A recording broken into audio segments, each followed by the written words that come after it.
वृक्ष मूळचा अत्यंत कोरड्या आणि दुष्काळी वृक्ष असून आफ्रिकेसारख्या वाळवंटामध्ये हा वृक्ष टिकून असून त्या एका वृक्षामुळे आफ्रिकेतील वाळवंटामधील जैविकता टिकवण्याचे कार्य फक्त हे एक वृक्ष आपल्याला हे पार पाडत असतो.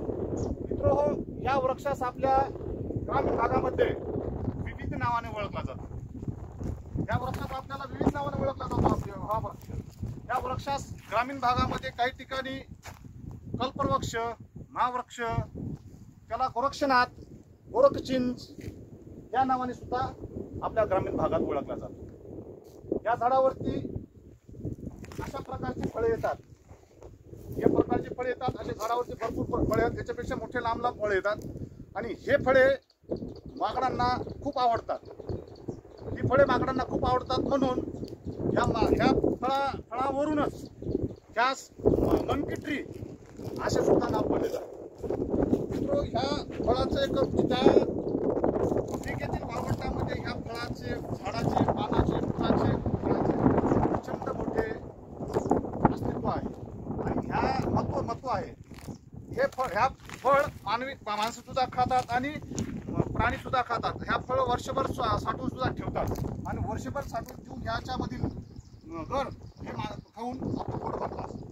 ह्या ठिकाणी आपण आलेला असता ह्या झाडाचे खोड हे महाकाई असून ह्या झाडाची आपण मोजमाप घेतली असता साधारण 50 ते 60 फूट गोलाई भरलेली आहे. म्हणजे हा वृक्ष साधारण 60 फूट गोलाईचा दिसून येतो.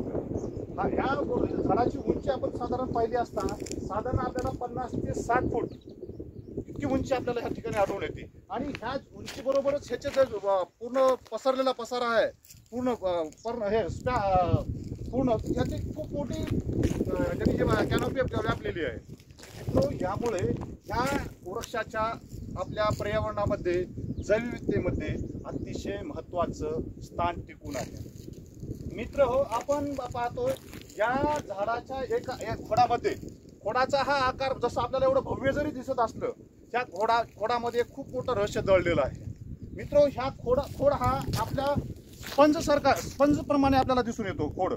खोडाची रचना ही अतिशय नरम स्पंज सारखी दिसून येते आणि ह्या एका खोडामध्ये साधारण 20,000 ते 1,00,000 लिटर पाणी साठवून ठेवण्याची क्षमता या झाडाच्या खोडामध्ये आपल्याला दिसून येते. मित्र हो, ह्या खोडामुळेच आफ्रिकेतील वाळवंटामध्ये अत्यंत प्रखर उन्हामध्ये, खडकाळ जमिनीमध्ये आणि वाळवंटामध्ये हे मानवी जीवन टिकून ठेवण्याचं महत्त्वाचं कार्य हे वृक्ष पार पाडतात.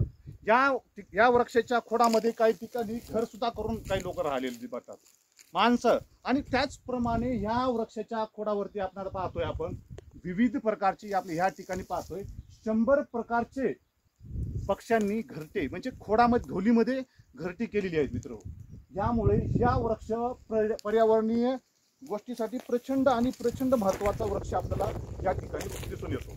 याच्या खोडामध्ये विविध प्रकारचे फुलांची घरटी केलेली आपल्याला ह्या ठिकाणी दिसते. या वृक्षाला साधारण रात्रीच्या वेळेस फुले येतात. आणि रात्रीच्या वेळेस म्हणजे वाटवागुळ म्हणजे बॅट पॉलिनेटर याचं पॉलिनेशन हे रात्रीच्या वेळेस करतात. मित्रो, आपल्या इथे या मोठ्या कमी प्रमाणात आपल्याला आढळून येतो आणि ज्या ठिकाणी काही वृक्ष आढळून येतात त्या वृक्षांना फुले येतात, परंतु अशा प्रकारची फळे येत नाही, कमी प्रमाणात येतात. कारण ह्याला नॅचरल पॉलिनेटर्स आहेत ते प्रचंड प्रमाणात कमी आहेत. त्याच्यामुळे ह्या वृक्षाचे फळात रूपांतर क्वचित ठिकाणी होतं. त्यामुळे ह्या वृक्षाची वरचीवर संख्या आपल्याला कमी होत आहे. या वृक्षाचे संरक्षण करणं तुम्हा सर्वांचे कर्तव्य आहे. मित्र हो, ह्या वृक्ष असा प्रचंड महत्त्वाचा आहे. ज्याच्या शेताच्या जवळपास असतील त्याच्या 200, 400, 500 मीटर अंतरापर्यंत हा वृक्ष वरदान म्हणून लावलेला असतो. ह्या वृक्षावर रात्री निशाचर करणारे घुबड, पोपट असे विविध प्रकारचे पक्षी घरटी करून राहतात. आणि घुबड हे लक्ष्मीचं वाहन कशामुळे म्हटलं जातं, आणि त्या लक्ष्मीचं वाहन असलेलं घुबडाचं हे झाड निवासस्थान आहे. मित्र, आणि निवासस्थान म्हणजे सुरक्षित. जसं ग्रे हॉर्नबिल ह्या झाडाच्या ढोलीमध्ये राहतो. तुमचा रात्रीचा निशाचर फिरणारा घुबड हा ह्याच्या घरडीच्या ढोलीमध्ये राहतो. आणि ह्याच्या राहून ह्याच्या परिसरामधल्या असलेल्या शेती उंदीर म्हणा ह्या मारण्याचं किंवा विविध प्रकारचे ते कीटक मारण्याचं किंवा हे करण्याचं, म्हणजे शेतीला निरुपद्रव्य ठरणारे आहेत त्या ह्यांना मारण्याचं काम हे घुबड करतात. आणि घुबडांना निवासस्थान उपलब्ध करून द्यायचं काम हे झाड करतात. त्यामुळे मित्र हो, मला सर्वांना नम्र विनंती आहे, अशा दुर्मिळ वृक्षांचे आपण सर्वांनी संवर्धन संरक्षण करणं गरजेचं आहे. मित्र ह्याचे दोन प्रकारपासून नवीन रोप तयार करता येतील आपल्याला. बियापासून व ह्याच्या कटिंग्स पासून आपल्याला रोप तयार करता येतील. आणि या आपल्याकडे आता ह्या पाहिल्या असता कमी प्रमाणामध्ये याचे बियांपासून नवीन रोप तयार होत आहेत. परंतु ह्याच्या आपल्याला नवीन रोप तयार करण्यासाठी याच्या कटिंग्स पासून आपल्याला सहजपणे आपल्याला रोप तयार करता येईल. त्यामुळे मी सगळ्यांना विनंती करतो की आपण रोप तयार करून या अशा निसर्गपूर्वक, पर्यावरणपूर्वक आणि जैवविविधतेला आवश्यक असलेल्या ह्या वृक्षाची